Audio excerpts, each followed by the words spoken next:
Gyan Sagar Educational Group presents eSchool.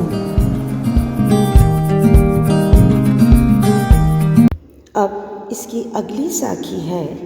कस्तूरी कुंडली बसे मृग ढूंढे बन माही, ऐसे घटी घटी राम है दुनिया देखे नाही। अब इन शब्दों के अर्थ जानते हैं। कस्तूरी, कस्तूरी एक विशेष प्रकार की सुगंध होती है। कुंडली, कुंडली यानी नाभि। बसे, बसे यानी बसती है। मृग, मृग यानी कि हिरण। ढूंढे, ढूंढता है। बन, बन यानी कि जंगल। माही, माही यानी में। ऐसे, ऐसे मतलब इसी प्रकार। घटी, घटी यानी कि कण कण में। राम ईश्वर का नाम उसे दिया है। दुनिया यानी कि संसार या जग। अब यहाँ पर कबीरदास जी के अनुसार कस्तूरी कुंडली बसे, जो कस्तूरी है उसमें एक विशेष प्रकार की सुगंध होती है ना, जो कि मृग के शरीर में जो कुंडली होती है यानी कि जो नाभि होती है उसमें वास करती है। और मृग यानी कि हिरण जहाँ भी जाता है उसे उसकी वह सुगंध आती ही रहती है, परंतु वह यह नहीं जानता कि वह सुगंध उसी की नाभि में से आ रही है और वह सुगंध का स्रोत ढूंढने के लिए जंगलों में इधर उधर भटकता रहता है।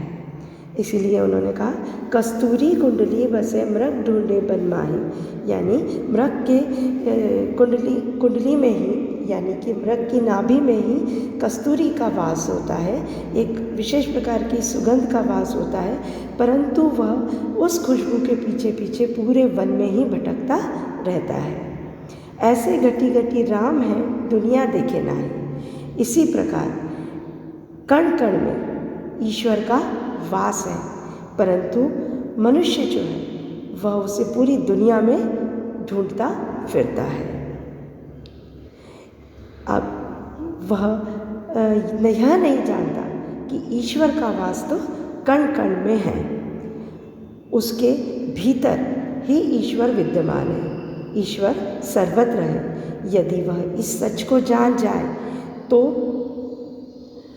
उसे बाहर भटकने की आवश्यकता ही नहीं पड़ती है। ईश्वर प्राप्ति के लिए उसे अपने हृदय को निर्मल बनाने की आवश्यकता है, तब उसे हर जगह ईश्वर दर्शन स्वतः ही हो जाएंगे।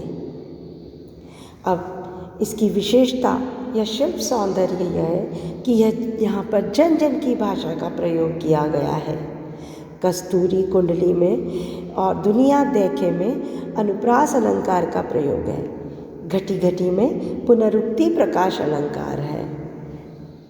और इसका भाव ये है कि प्रस्तुत दोहे में कबीरदास जी ने मृग का उदाहरण देकर इस सत्य को उद्घाटित किया है, इस सत्य को बताया है कि ईश्वर का वास जो है वह हर जगह होता है और कण कण में होता है, यानी ईश्वर सर्वत्र विद्यमान है। अब इसकी अगली साखी। जब मैं था तब हरि नहीं, अब हरि है मैं नाही। सब अंधियारा मिटी गया जब दीपक देखा माही। हरि, हरि यानी कि ईश्वर। मैं यहाँ पर अहंकार का भाव है। अंधियारा यानी अंधेरा, अंधेरा और साथ ही यहाँ पर जो भाव है वह अज्ञानता का भाव है। अंधियारे से अर्थ उनका अज्ञानता से है। मिटी, मिटी यानी मिटना या दूर होना।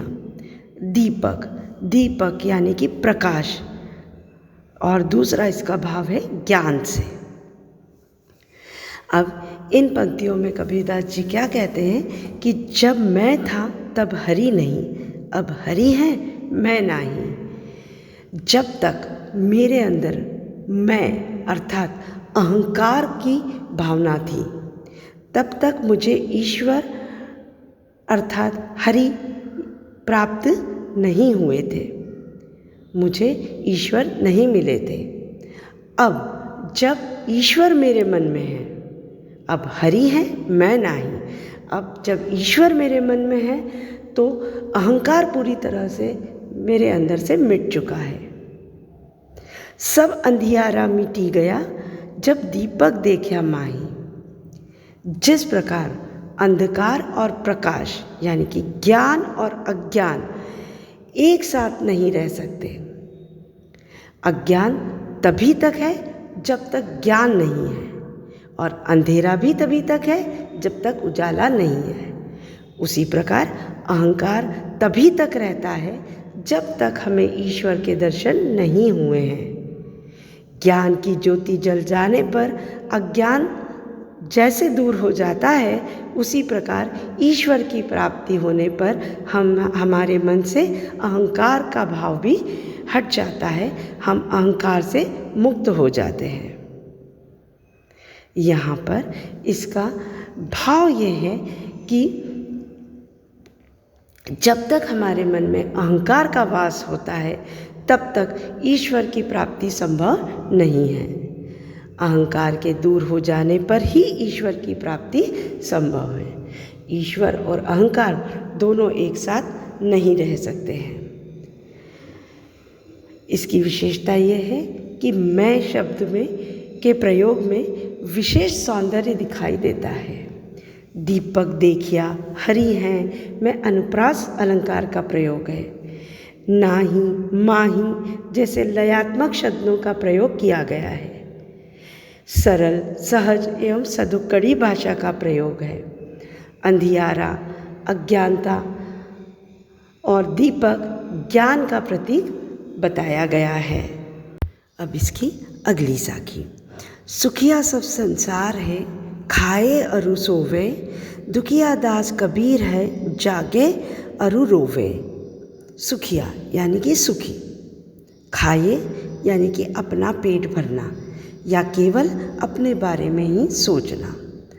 अरु अरु यानी और, सोवे यानी सोना, दुखिया यानी दुखी, रोवे यानी रोना। अब इस प्रस्तुत दोहे में कबीरदास जी ने संसार को दो श्रेणियों में विभाजित किया है, एक सुखी और एक दुखी। अब वो क्या कहना चाह रहे हैं कि सुखिया सब संसार है, खाए अरु सोवे, कि संसार के वे लोग सुखी नज़र आते हैं जो खाते हैं और सोते हैं, अर्थात जो केवल अपनी ज़रूरतों को पूरा करने के लिए जीवन व्यतीत करते हैं, भौतिक सुख साधनों को भोगना ही जिनका सिर्फ लक्ष्य होता है। और दूसरी ओर दुखिया दास कबीर हैं, जागे अरु रोवे, और दूसरी ओर वे सभी लोग जो दुखी नज़र आते हैं, जो जागते हैं और रोते हैं। यहाँ जागना सचेत रहने का और रोना प्रयत्नशील रहने का प्रतीक है। कबीर यहाँ पर कहना चाहते हैं कि जो लोग ईश्वर से बिछड़कर भौतिक संसार में लिप्त हो गए हैं और उन्हें भोगने में ही सुख का अनुभव करते हैं, वे सुखी हैं। जबकि दूसरा वर्ग ऐसे दुखी लोगों का है जिन्हें इस बात का एहसास है कि वे ईश्वर से बिछड़ गए हैं। उसी की याद में वे आंसू बहाते हैं और प्रभु को पाने के लिए प्रयत्न करते रहते हैं। कबीर खुद को भी उसी दुखी प्राणी के रूप में संसार में रखते हैं। यानी कबीर भौतिक संसार को नहीं, ईश्वर प्राप्ति को जीवन का लक्ष्य मानते हैं। अब इसकी विशेषता ये है कि सुखिया सब संसार, दुखिया दास में अनुप्रास अलंकार का प्रयोग किया गया है। सोवे रोवे लयात्मक भाषा है, लयात्मक शब्द हैं। जन जन की भाषा तथा अनुभव ज्ञान की यहाँ पर प्रधानता दिखाई देती है। भाषा सरल एवं सहज है। इसका भाव ये है कि संसार को सुखी और दुखी दो श्रेणियों में बांटकर कवि ने ईश्वर की याद में जीवन बिताने वालों को महान बताया है।